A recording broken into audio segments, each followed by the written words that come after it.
Hello and welcome to Conversations Aloud. Today, we're diving into one of the most critical and complex issues in geopolitics, the West's relationship with Russia. We'll explore how the history has shaped current tensions, the factors that have brought us to where we are today, and the potential future for Western and Russian relationships. We're joined by Christine Lynn, who is an independent journalist. She's a historian, a geopolitical analyst with 30 years' experience examining international affairs. She's the author of 4 books, and for decades, she's been a vocal opponent of what she considers American and NATO aggression, and says that as a historian, she understood and believed from the start that Russia's 2022 special military operation, which some consider as the invasion, was the righteous action it had to take. Welcome to the show, Christine. It's a pleasure to be with you, Hadi. Thank you. Great to have you here. So, Christine, I'll just go straight into it. A lot of people will hear that statement that America and NATO's aggression, and that you believe Russia's 2022 operation was the righteous action it had to take. There were some other statements that I was looking at where you said the Western governmental narrative is designed to keep the American people believe Russia is the enemy when it is not. A lot of people will hear that and say, "Well, hang on, hmm is Russia not the enemy? It was the country that invaded Ukraine. It invaded Georgia. It's supported these separatist rebels in those regions." What would you say to that?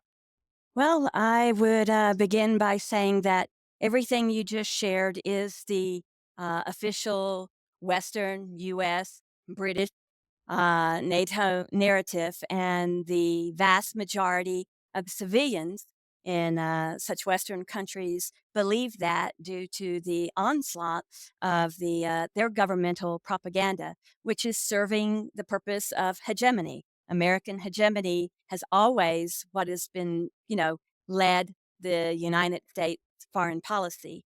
Um, Values such as mutual cooperation, actual fair trade, justice between countries has never been the goal of the United States. And in regards to Russia, people who believe those things have simply been well programmed, which I find rather shocking in this day and age, because it doesn't take someone such as myself who has been studying it for years and following geopolitics. In our age of communication, the truth of Russia's position, the history of this situation is available at the fingertips of everyone. Of course, NATO and the EU is doing all it can to try and censor any alternative narrative. That's why shows, podcasts such as yours are so valuable. But when it comes right down to it, in terms of it is not an invasion, what happened in 2022 was the result of decades, frankly, of both the Soviet Union and Russia trying to cooperate with the West. It did not start in 2022. And even just in recent history, I would say prior to that, we had 8 years in which the Russian speakers of the Donbass and the Lugansk, people who are Ukrainians, were being persecuted. And this is what Americans and British are not aware of. The people there that are being defended by Russia, they have been pleading with Russia to come to their defense for 8 years. Actually, it predates that, but we'll just go in the most recent history for Russia to come and defend them. What we're talking about here is that the Ukrainians have systematically, with their far right sector, been murdering the civilians of Donbass and Lugansk for all of those years. And this has all been documented, has even been presented to the United Nations. Russia has documented it, and outside forces have documented it. That there were torture camps, there were rape camps, there were raids in the towns of Donbass in which women and children were taken. And even now, today, during the SMO, what do the Ukrainians do that you don't see on your evening news? They shell civilians. They do not even fight as soldiers and as a war. Instead, they engage in terrorism, both inside of Russia and of the new territories, Lugansk, Donbass. And why did they want to join Russia? Was to finally protect themselves from this persecution, whether it's their language, just their daily life. And why was that? That was because they did not accept the 2014 coup. that was orchestrated by the United States. And prior to 2014, the history, I want to keep this recent, but it goes back for decades. The United States' goal toward Russia for decades, since the 1950s, even predates that, frankly, stated goal, and you can read it both in declassified documents as well as like the quote think tank Rand Corporation, was to take Russia, to divide it. And they've been doing that even since the 1950s when the CIA began in Ukraine. We put billions of dollars working with the far right, even with Nazi war criminals at the time, in order to cause division among Slavic brothers, to cause hatred, Russophobia toward Russia. And when we get to Just on that, 2014, Christine.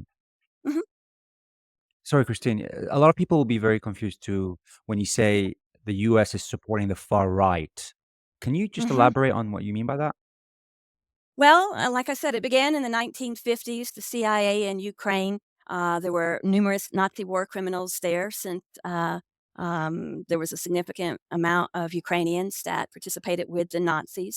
And beginning in the 1950s and since then, the CIA has been working with what we would call the far right sector, neo Nazis. In fact, the government that now controls Ukraine is really illegitimate. Illegitimate times two, I would suppose, because since that coup that happened that removed the democratically elected president, um, they have been in control and they have been lying ever since. And it's interesting, going back to your first question, Russia, for all of these years, also speaking of NATO expansion, very much of a key NATO expansion, Russia has warned repeatedly against that. They have been promised. We had the Minsk agreement to try and bring peace to this area. The last thing Russia ever wanted was to be at war with Ukrainians, fellow Slavs, fellow Orthodox Christians. And yet the United States has been consistently, going back for decades, but just in recent history, utilizing diversity inside of Ukraine to make this hatred of Russians. And like I said, the violence which has been extended. And yes, unfortunately, many Ukrainians are dying that are not of the far right sector, but in terms of the control of the government, the Azov Brigade that is responsible for a lot of the atrocities that I was telling you about, the U.S. supports it. The U.S. funds it. In fact, this conflict would not be happening if it were not for the United States' aggression against Russia.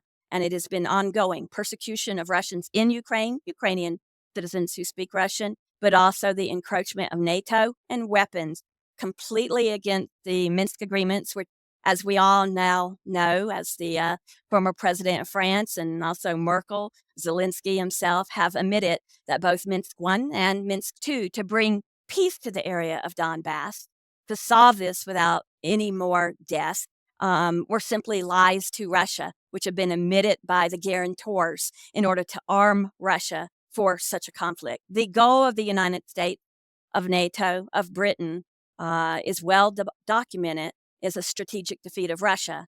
They thought they were going to get that in the 90s and 2000s when they saw that we had a strong leader in Putin, was not going to allow that, wanted corporation, but wasn't going to allow it to become another vassal of the United States. That's when all of the violence began. Ukraine being key to that. U.S. has planned for this for decades. Okay. So there's a lot there to unpack.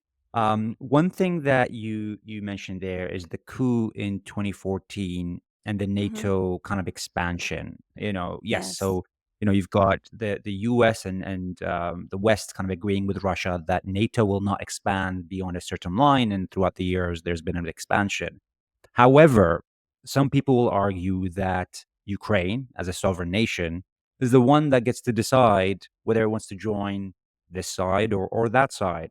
And in 2014, I think a lot of people understand it as that the president or the prime minister, I'm not sure, wanted to move away from the EU, but the people wanted to move towards the EU, hence the coup that actually happened.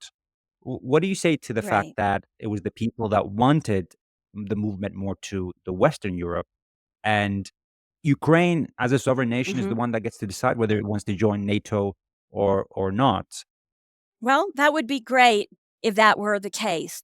But the resulting coup was a direct result of the United States and CIA operations within Ukraine, causing this division. Prior to 2014 and the coup which happened, which I would like to discuss that and the bloody day of the Maidan, what we had was in President Yanukovych. He was duly elected in the year of 2010, and we had That's in Ukraine. yes, we had international observers who said it was a completely just and fair election. Can't say the same for other countries, but we Sure. certainly Let's not go there. or yeah, let's not go there. Personal opinion, but to the point, what happened was, and this has to predate 2014. We go back to what is called the Orange Revolution. And the Orange Revolution is what said there was an unfair election and Yanukovych had won. And then they had a re-election and they had the Western Lukashenko, who, quote, won at that time. Well, apparently he did win. That was by the West operating in Ukraine, primarily with young people, actually funding violence and vandalism and threat. Anyway, they got their candidate in. After a few years of that, in the next election in 2010, the Ukrainian people, after having what was essentially a Western supported candidate that they had elected, said no more. And in that election, they went back to Yanukovych. So the Orange Revolution, funded by the U.S., had failed because although they had their candidate, after a few years of having a Western liberal as their president, the Ukrainian people rejected it, overwhelmingly supported Yanukovych. Once he was in there, yes, as you said, trade deals were happening. And he, at that time in 2013, actually, preferred a trade deal with Russia rather than with the EU. And it was at that point, in terms of this was not organic, this was not a spontaneous rejection. This was where the conflict already, much death, murder was happening because of the persecution of those who spoke Russian and who wanted Yanukovych. And on the day of the Maidan, which is what we all often focus upon, although so much is around that, in that conflict in which protesters, and it's a bloody day all together. But on that particular day, it was the Western government that would then come to power after Yanukovych signed the papers and left, who were actually, has been proven, had the snipers in the buildings shooting both sides in order to place the blame upon Yanukovych, the president, who then left. He had been the prime minister under the other, proud of that. So what we're saying here is the Ukrainians had chosen Yanukovych, but there was much division. And when I talk about division, we're talking about billions of dollars put in. Why else do you see Americans, some of the most evil Americans there are, Victoria Nuland, John McCain, there. I mean, this is going back, for years in terms of what they were doing. Talk about meddling in an election. The entire process was skewed. But what we do know is he was duly elected. International observers said he was the president. The coup was not organic. It was not spontaneous. And in fact, the violence was brought on by the American-funded, the government that they wanted to then take over. And it has been proven. And I would ask that your listeners, your viewers, just do a little bit of research, and you will find about the actual slaughter in the Maidan Square and at the trade union, the burning alive of what they say is 48. There was over 100 dead, including those shot in the head. And again, this was both sides. The police were shot. The protesters on both sides were shot. And this was all to blame Yanukovych. And that was what was fed to you and I, Hadi, on our news. Nothing about the truth. And that is what a coup is. The United States operates worldwide with color revolutions. They failed with their Orange Revolution, temporarily succeeded. And then the Ukrainian people rejected that candidate. And then this new candidate, yes, they were not going to stand anymore for somebody that was going to do such a trade deal. And he was very fair, actually. When I take a look at it, that people say pro-Russian, what that actually meant was when it was in the best interest of the Ukrainian people, he was making deals with Russia. He also fostered excellent cooperation with the EU. But that final deal, the U.S. said no more. And again, this is many years in the making, instigating groups inside of Ukraine, activists. There was much threats. There were much violence, even Mm. thereafter. So that's where it stems from. The United States is always complaining, laughably so, about election meddling. That is all they have ever done in the Ukraine, as with other countries worldwide.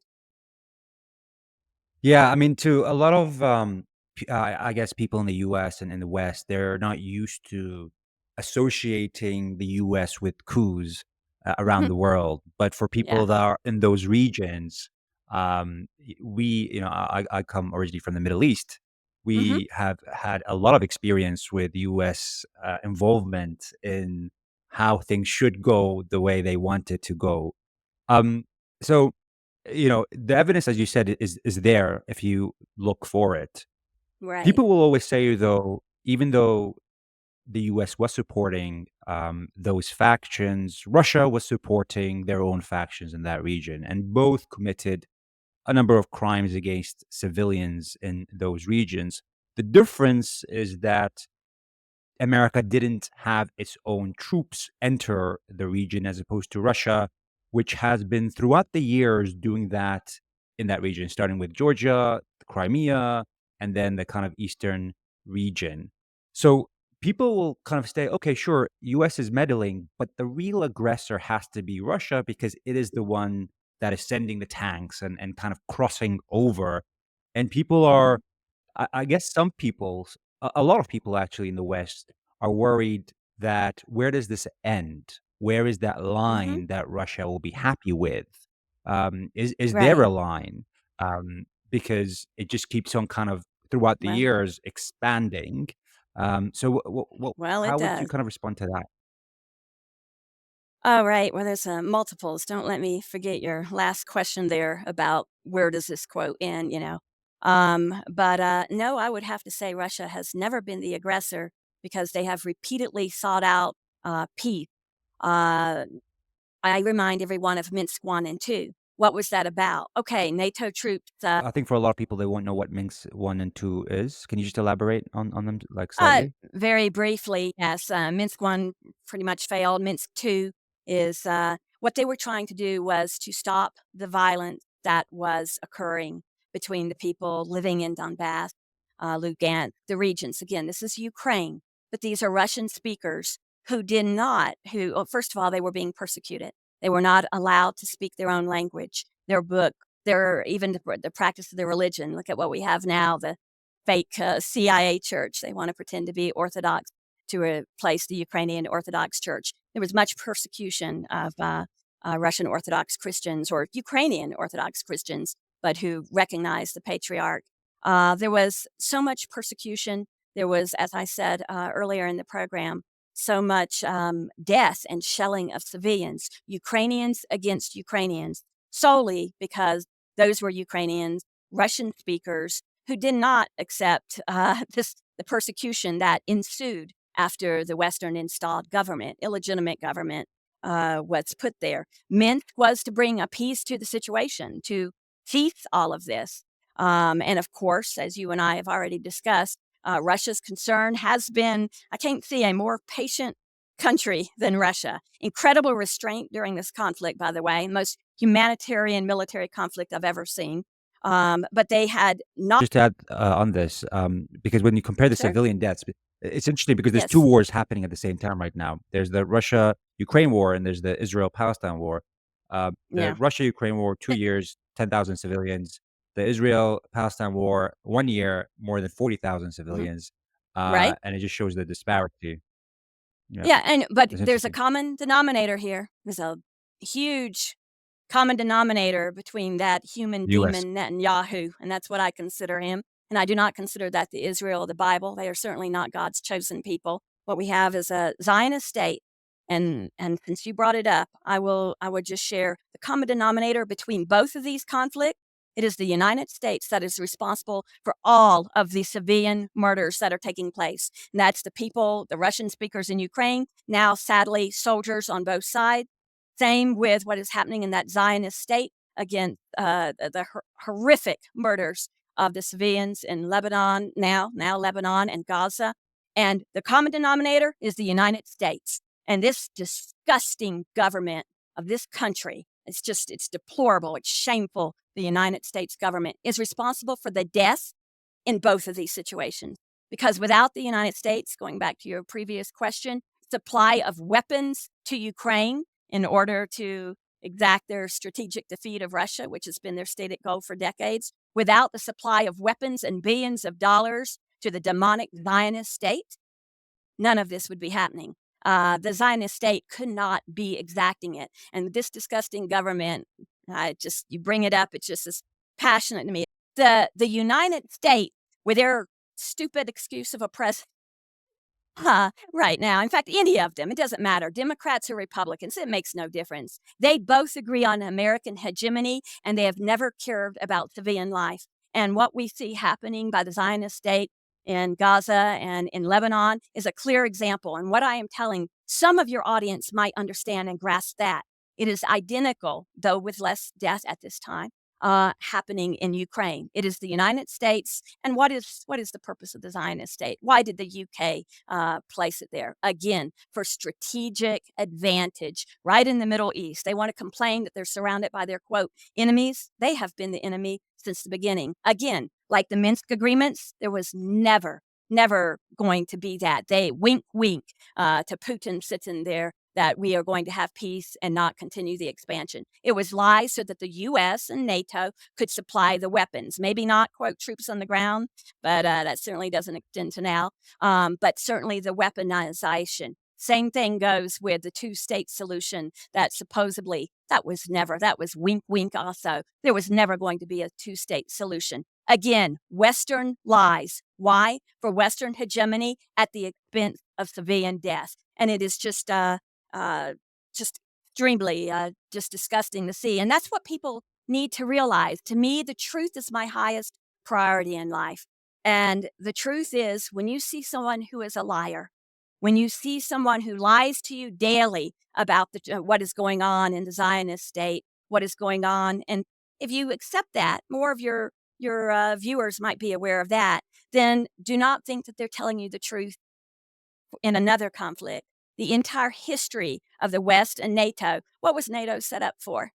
Well, its purpose is long overdue. It should have been dissolved long ago. Yeah, a lot of people, and just on that, and a lot of the conversations I'm having recently, I think a Uh-huh. lot of people are seeing what's happening in the news and thinking there's a lot of hypocrisy from the West coming out, and they're for the first time Yeah. seeing this, which is interesting. But a lot of people will argue NATO, sure, might be supplying weapons, but it's a defense alliance. This is what I hear a lot of times. It's a defense alliance and not an Hmm. aggressor, because it doesn't go and attack And other yet there is not countries. an example.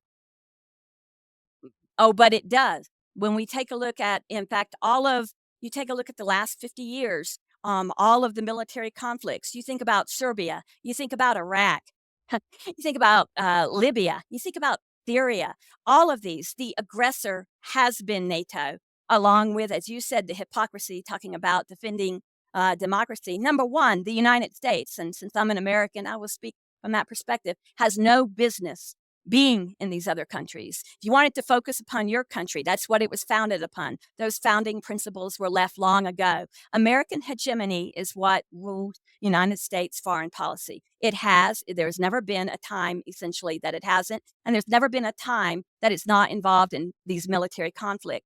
I think since World War II, not quite sure the number, but I think it's over, and it's a matter of your definition. But I say when you're using the military and you are killing, which is murder if it is unjust, those in other countries thousands of miles away from you. You take a look at Ukraine. I digress, but I'm going to make this point. How many thousands of miles away from the United States that is? The United States has no business even being there. But of course, they have been using Ukraine as a proxy, and for some very evil purposes within the country as well. But now they have finally, they want to see war. They keep pushing war. And going to a couple questions ago that I never got to that you said about the end result. Russia is seeking an ending to this. They even had a piece which Victoria Nuland, via your Boris Johnson, quickly put an end to in 2022 because that was not the goal. So now we have the war of attrition. And what is happening? The U.S. is weakening. The EU is weakening. Essentially, we have all of the evil clowns that rule the Western countries, and that makes them very dangerous, is because they feel they are losing their hegemony. No country has the right to have a unipolar world, which is what the United States is used to, telling other countries who their leaders are going to be, what they're going to do, stealing their resources. The history of colonialism is not missed upon you, is not missed upon those in the global South, and yet they feel they are losing it. And by finally exacting what they wanted in Ukraine, going back to Ukraine, the opposite is happening. They are losing, and that is a slow and methodical war of attrition. Russia has repeatedly said at any point they're ready for negotiation. When that happened, the West quickly sabotaged that as well. That was not in their best interest. But to what you said, I would say that this is the culmination. How is it going to end? I would hope, just like I see the Russian government hopes, not in the worst way. Another hypocrisy, perfect word to describe the United States and Britain, is the focus, always saying that Russia is threatening nuclear. No, the only one who has been threatening and speaking about the use of nuclear weapons has been the West, especially the United States. All that Russia has been doing is warning. It has not threatened. It has warned, and it has pleaded that the U.S. and NATO stop its aggression toward Russia. And no, they do not have a right to put such weapons right on the border. We can go back and see our history. The United States would not permit that. They would no more than I think the United States would respect Cuba allowing that, would they? Yeah. I think a lot of times when I have these conversations with people, I've realized we are basing our conversation on different facts. They're looking at different facts, and I'm looking at different facts, and therefore it's very hard to kind of meet in the middle because they're basing their beliefs on Hmm. different facts. And one of the major things that I have seen is that everything they look at is from that filter of Russia is evil and the US is good. It's a force of good, and therefore whatever Yeah, the US does right. is for the good of Hmm. humanity, for the good of the world, and whatever Russia does is Hmm. for evilness. Hmm. It's selfishness. Right. Um, and so it's very hard to kind of break that or kind of switch that Hmm. across for them to see the other perspective. Um, why for those people that think that the U.S. is a force of good. Why maybe Mm. should they question that from your experience? Right. Um, Perfectly said, Hadi. Except for it's not fact that those who believe the United States to be a force for good in the world are operating by. What it is from the time that you are a child here in this country, you are programmed with what I consider a false patriotism. It is my country, right or wrong, and that is evil. That is evil right there. I'm an Orthodox Christian. I value the truth. I want peace between all, but you can only have peace when both sides are devoted to the truth. The fact is, people view the U.S. as good as long as they don't look at its history, its long history. As the countries that I told you, look at Iraq, look at Serbia, look at the just horrible civilian death that has happened. Look at what they did to Libya, and we got that cackling Hillary Clinton, another one of the evil, one of the most evil in the United States. Again, number one, regardless of the conflicts and what people believe about them, the United States should not be thousands of miles away. They're only doing that to protect hegemony. It does not protect United States freedom. They died for our freedom. Well, you know what? Sadly, most of those who have died in U.S. military didn't die for our freedom. They died for some people to make profit because war is very profitable for the United States. And what I would ask of Americans and Brits is simply a very simple look at history. Who has started the conflicts? Britain, the United States. Almost all of these in areas of the world, except for their imperialism and empire building, they have no part of. And Russia, for the most part, historically, with a very few exceptions, has not done that, usually at the invite of someone who wanted them. You look at the United States, they're not wanted. How many bases do they have? 800 to 1,000 military bases in the world? Well, Russia does not. Who is the aggressor here? Who is it that funds? Who is the greatest arms dealer in the world? the United States. It's all about profit, and it uses its own men and women dying in the military, and it certainly will use that horrendous statement to the last Ukrainian. Who, with love in their heart for humanity, would say such a thing? Why? I think that evil Lindsey Graham has really just blatantly come out and said it. They're not hiding it anymore. It is in their interest, their economic interest, to fight these wars, Ukraine being just one example. It is all about the US dollar, which fortunately, due to BRICS, due to actual cooperation between other powerful countries, China, Russia, Iran, India. When you take a look at the corporation, not by threats like the U.S. operate, but by corporation, they are developing a very powerful economic group. And I foresee, again, finally answering that question you asked me about 15 minutes ago, that perhaps this will end as, although it's becoming very dangerous because of they don't care about human life. I believe that they look at Russia's incredible restraint because that's all it is. Russia could have ended this long ago. That was not the intention, to do mass killing, carpet bombing. That's what the United States does, not Russia. And they have been trying to keep this from de-escalating. The U.S. continues to escalate, Germany supplying the weapons. And despite everything that Russia has tried to do to de-escalate, they continue to push it. I think that they interpret Russia's restraint as weakness, and that's very dangerous because Russians don't bluff. Yeah, it seems like they don't.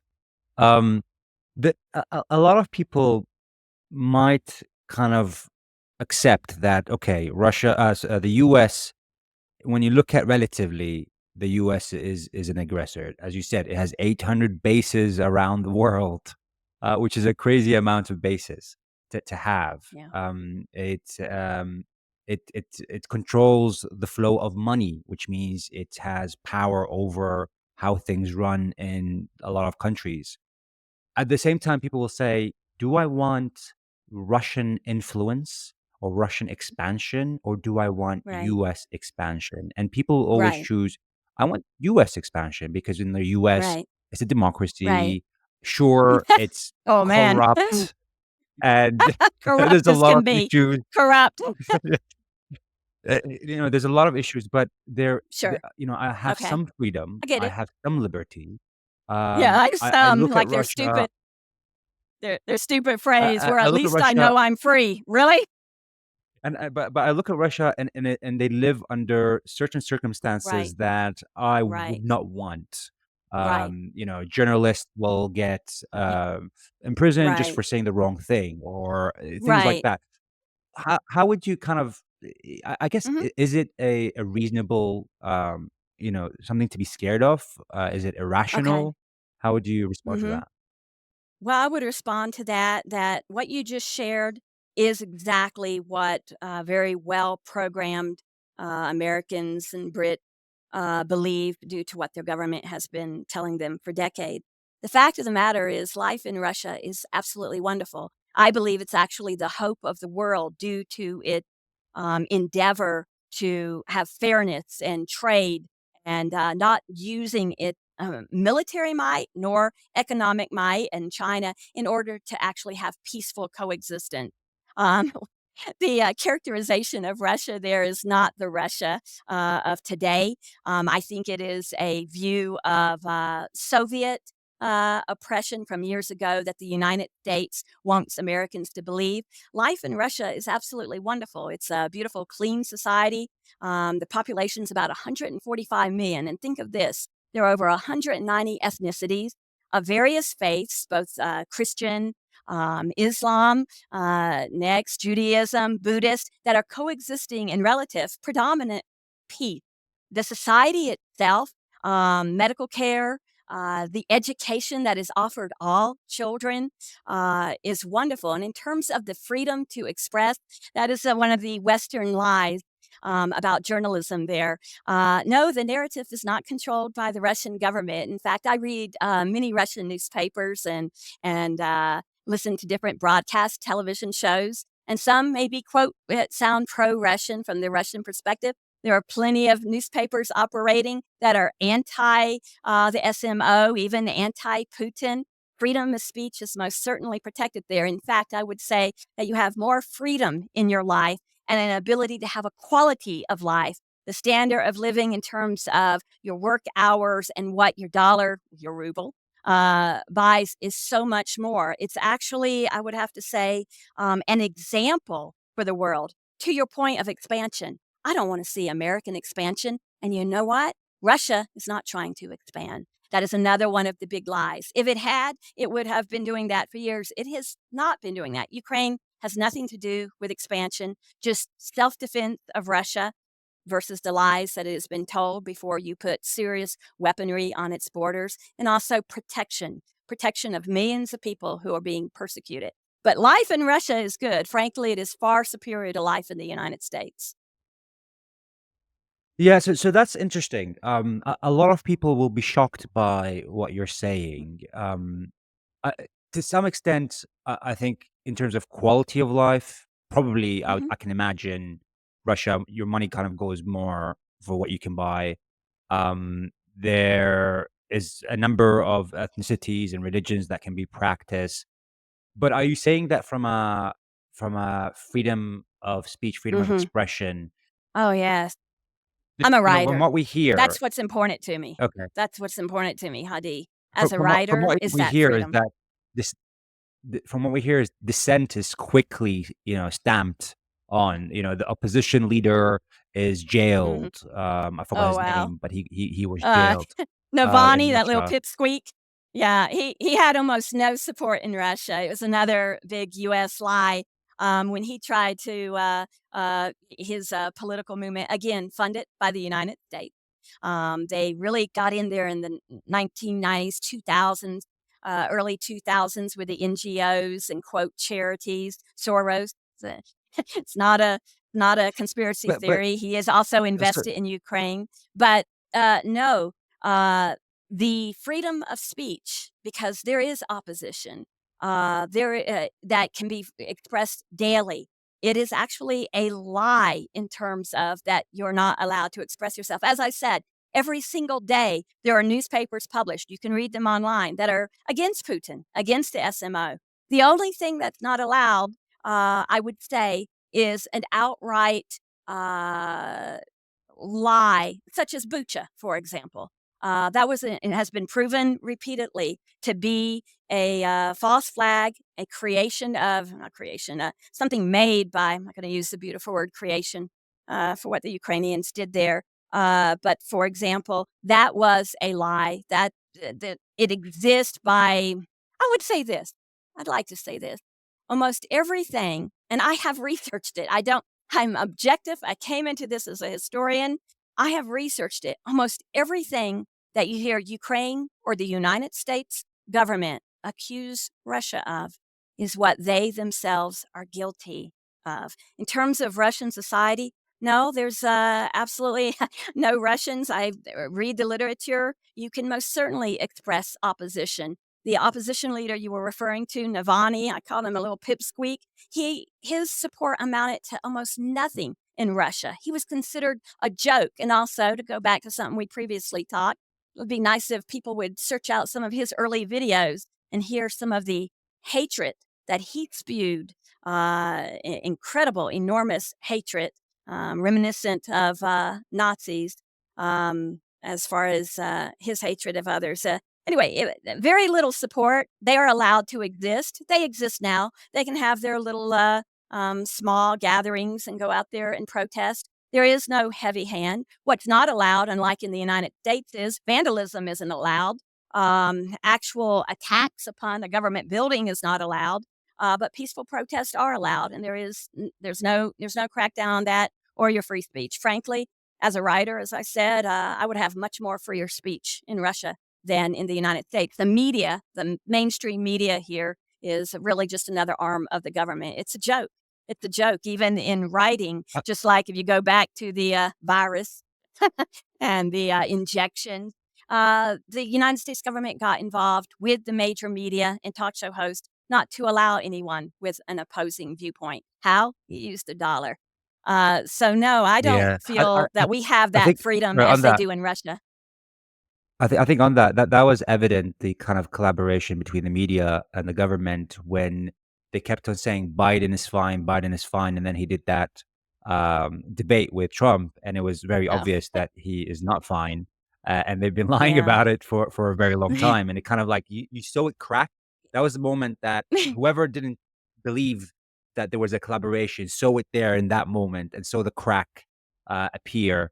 Right. That was a very interesting Yeah. moment, definitely. Um, so It so was. United States politics is a joke. It's a joke. It's a dark comedy. Like I said, you take a look at the candidates since you brought up Biden, we're talking about him again. It's both sides, both candidates represent evil. Both have expressed that they're going to continue American hegemony. Frankly, as an American, I care far less. One candidate obviously is much better for America domestically and economically, but his views, his bullying talk, his egotistical talk, what he does, what he says, sadly, and I'm speaking of Trump, who I used to admire, I read all of his books, but he has sadly become a politician. Even while he was there, he listened to the warmongers and listened to their lies. He has come out in support of that demonic Zionist state very strongly. He gave weapons to Ukraine. You take a look at Harris, no different than continuation of the same. They simply all agree on American hegemony. They agree on foreigners dying for the sake of the US dollar and profit in the military industry. And I, for one, I don't choose the lesser of two evils, if there is even one, depending upon what you value. I value human life. Neither of those two value human life. So it's a very yeah, sad state. It's a very, very sad state. And that Americans have been so brainwashed to believe that their country represents good, and those in Britain. All you need to do is look at history. NATO, the United States, its vassals are worldwide, have caused conflict. All Russia has been asking for is respect. Do not infringe upon our borders. Do not be murdering Russian speakers who are Ukrainian in your own country who pled for help. I just look at it; it's a very big dark comedy, and the United States is on the wrong side of history. Frankly, I can't think of a time when it wasn't. And I hope that the people wise up. I hope that the government comes from the people in the United States. And I say this as an American, decades of living here, observing them are stupid. They're shallow. They're corrupt. All they care about is cheap gas and entertainment and bread and circuses, right? Where they have it, and the government keeps them that while it goes about the world, searching for, quote, monsters to destroy for the US dollar, yeah. complete violation of why this country was founded. Russia really is the hope of the world. BRIC is the hope of the world. All of these peaceful alliances, of which the United States, and I would add this, the global majority is with Russia, with China, with the peacemakers. They are the peacemakers. It is a very small Why do you call them percentage, that? maybe 12 to 20% of the countries, side with the United States when you look at the global population. Why do you call them the peacemakers? Well, I would say that we have the warmongering nations, of which we've clearly established that. I would say that Russia has sought peace in we're just going to talk in the last 15 years in almost every situation, certainly with Ukraine. China is seeking peace. They are forming some of the most powerful economic establishment between countries, not based on threats, not based on the United States as it does, threatening its vassals. We will sanction you. We will take this from you unless you, for example, in the UN, vote this way, unless you allow this, unless we have a base here, we're going. Russia, China doesn't operate that way. They operate on actual free trade deals, actual cooperation. Actually, Russia has been helping Africa quite a bit to uh, evolve and from the colonialism that they've suffered under from America, from France. not only with the food, but with their education. I say a peacemaker is someone who doesn't use the threat of violence or economic violence and simply says, here I am, here you are. What can we exchange? What resources we can have? And how can we help you being a more powerful country? And that's not expansion. To go back to a previous question, that is to me the love that Christ taught us to events. And actually, Russia is the largest Christian nation, and we have a very large number of Muslims as well. Again, coinciding in peace, which makes me think of Yeah. the terrorism that the U.S. is sponsoring in Russia. Is financing Ukraine to do, again, going back to the neo-Nazi element, which is completely, we want demilitarization, denazification. That is something that the U.S. Has their little State Department people get up there and laugh about, but it is a fact. And that is what is controlling them. And if you take a look at the atrocities that they routinely commit, there's no way that you don't know they have that ideology inside of them. They have that hatred versus Russia and Yeah, China and India. it's interesting how the U.S. will support whoever, as long as it's kind of aligned to how it wants to shape the world. It will support Al Qaeda in the fight against the Russians. It will support the elements that formed ISIS to fight the Syrian government. It supported the Contras while they were butchering their people in Nicaragua. Yeah. And so it's interesting that kind of support, because a lot of people think it only supports democracies. Actually, it supports whoever that is aligned to their Right. mission. You know, they supported Saddam Hussein, who was a dictator for so many years, and then when he did something that they didn't like, they took him out in Libya, as you mentioned. So it's interesting. I'm not sure about what kind of world, what the world would look like if China was the Mhm. superpower. But we know that, Mhm. as you mentioned, China right now and Russia, from what I'm seeing, they are investing a lot in Asia, in Africa, especially, and building those bridges, Mhm. and making kind of creating these economic ties that are not based on kind of force or military, Coercion. which Coercion. is nice to, Yeah. yeah, coercion. But again, the people always look at what kind of society is living in Mhm. those countries, and they will have a Right. conflict between that. You know, they look at China and look at kind of maybe Mhm. what they're doing with the whole social system that they have, about like rewarding Mhm. and kind of taking away Right. your rights based on your behavior. And people will kind of Mhm. question, do I want to live in a world where that is the superpower? And I think that Right. is the challenge for a lot of people.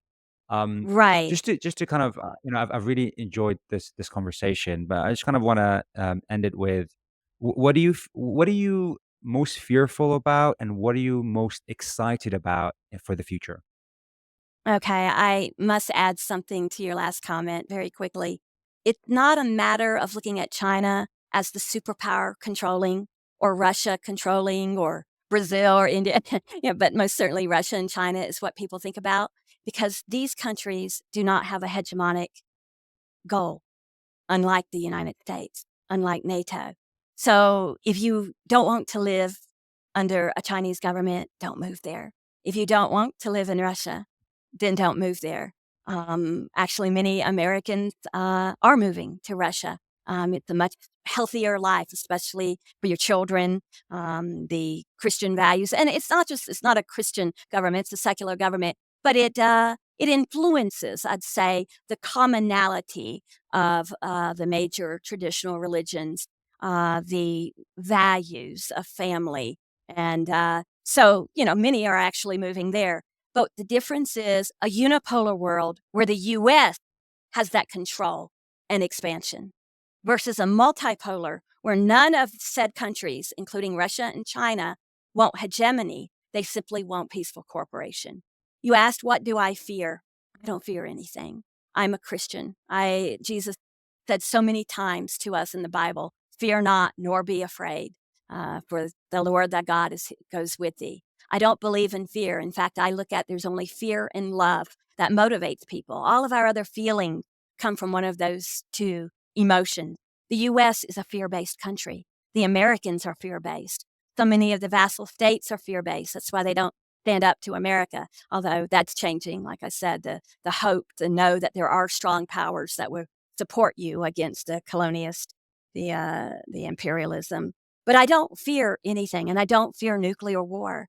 I don't want to see it happen, just like Russia has said repeatedly, and they're trying not to escalate. I don't want to see anything like that happen. I think the one that loves humanity the most, frankly, is the Russian government. They are trying to prevent it while the U.S. keeps pushing and pushing and pushing. But I don't fear it. If it comes to that, it would be a tragedy for all humanity. But and I see Russia as the best hope that it doesn't come to that. But if it comes to that, I know it will be because of the United States and NATO aggression. And I trust God with my life. What is my greatest hope? Is that the people of the West, U.S., Britain, all of their vassal states, say no more. No more aggression. Stop meddling in other countries. Stop trying to hold on to your hegemony for your dollar. We can all live in peace. We do not need to use the threat of violence and sanctions and all of that, and take Russia, frankly, as a guide. The way that they are relating to the rest of the world, if every country did that, if the U.S. began to do that, they would be safer. And I would remind the Russians are not making threats, but it is a fact. They have the largest nuclear arsenal in the world. They don't want to use it. The U.S. thinks that they won't use it. That could be a very serious mistake for Americans. England could be destroyed in a few moments. The U.S., the entire East Coast, with the submarines that are off, could be. But why not choose peace and stop aggressing against Russia? Stop aggressing against people in the Middle East. Stop the horrible war. Stop supplying weapons to that human demon, is what I call Netanyahu. Stop all of the murder and killing. And United States, Britain, focus on your own country, because the fact of the matter, your countries economically are dying. Perhaps that will be the way that they will collapse. I pray to God that the United States and UK, Zionist state, be stopped. I leave it to God how they will be stopped. But I, for one, am not going to join with them, wave the American flag, my country, right or wrong. Truth is my priority. Love is my priority. And the United States cares nothing about human life. It should focus on its own country. Even Trump, talking about making America great again. Well, he gave a beautiful speech at the UN a number of years ago, but he didn't do it. He said every country should be focused on itself, leave the others alone. But that's not what the U.S. does. But so I have no fear. I trust God with my life. I do the good that I can. And I hope that people listening to this program today, between you and I, Hadi, would do a little bit of research. Why don't you go listen to some of Putin's speeches? Why don't you fact check him? Don't leave it to the U.S. State Department to tell you what the fact, because it is the empire of lies. Frankly, the Iranian one time called it the great Satan of the world, and sadly, it follows Satan. It's a idol country. It's a satanic country with its perversities that it has spread worldwide, and it looks like its collapse, one way or another, is inevitable unless it changes its path. 100%. And as you said, truth and love is the way forward. And we I'd hope like to to see invite a lot everyone to my more. website. Hadi, may I invite everyone to my Yes, website? please. Where can people find you? My personal website is AmericanOrthodoxChristian.com.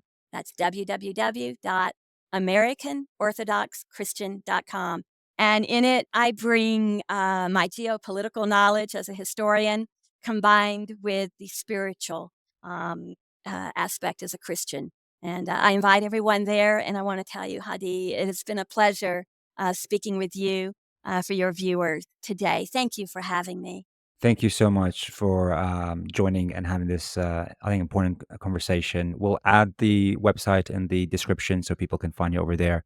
But thanks again, and we'd love to have you on again sometime soon. There's a lot more we can talk about on this topic. Thank you, Hadi.